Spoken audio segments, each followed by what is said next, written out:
Parents who are thinking about sending their kids to college and not sure if it's the right path need to know that 1 in 4 hiring managers are saying that grads are unprepared for the workforce and that they are planning to avoid hiring them in 2025. And this is not a knock on Gen Z. Gen Z as a whole has more jobs, is more employed than previous generations. This is not a work ethic problem. This is specifically a college expectation problem. Colleges sell a six-figure product in bankruptcy exempt debt to 17-year-old children, and then they tell them that they are going to make $100,000 coming out of college. There is something called a reality gap. When kids come out of college, they believe they're going to make way more than they're actually going to make. I think this is because of two reasons. One, they believe that buying something that expensive is going to return the investment that they are making, and it's going to get them a higher salary, and they are expecting something much higher than the market available wage. And the second reason is because I believe the people who teach them have no idea what the market looks like, because very few professors have ever worked outside of academia. And this includes STEM professors and business professors. It's very rare to find people that have actually worked in the industry that you're going into. And if they have, it was decades ago. So colleges teach college graduates to expect a much higher wage than they are actually going to command in the market, but they don't prepare them at all for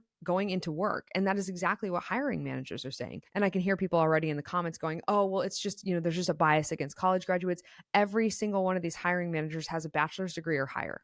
So they are people who have been through the system, and they are saying that the quality of graduates that they are getting is not up to standard. And that is a very real thing that parents need to consider if they're about to pay the NCES $108,000 on average for a bachelor's degree. This is something that at this point is becoming more of a red flag on an application than a green flag. And I also want to clarify, I am talking about the 92.3% of jobs that do not legally require a college degree. If your child is going to be a professional engineer, is going to be a CPA, is going to be a JD, I'm not talking to you. I'm talking to everybody else. I'm talking to everybody else who's going into business, who's going into kinesiology, who's studying things that do not legally require a college degree to do, and they should be just going to look for entry-level work instead of shelling out $100,000 to have an institution teach them unrealistic expectation, ruin their attitude before they get employed. Because when your child is young and they are applying for entry-level work, and this includes 18 to probably 24 years old, somewhere in that range,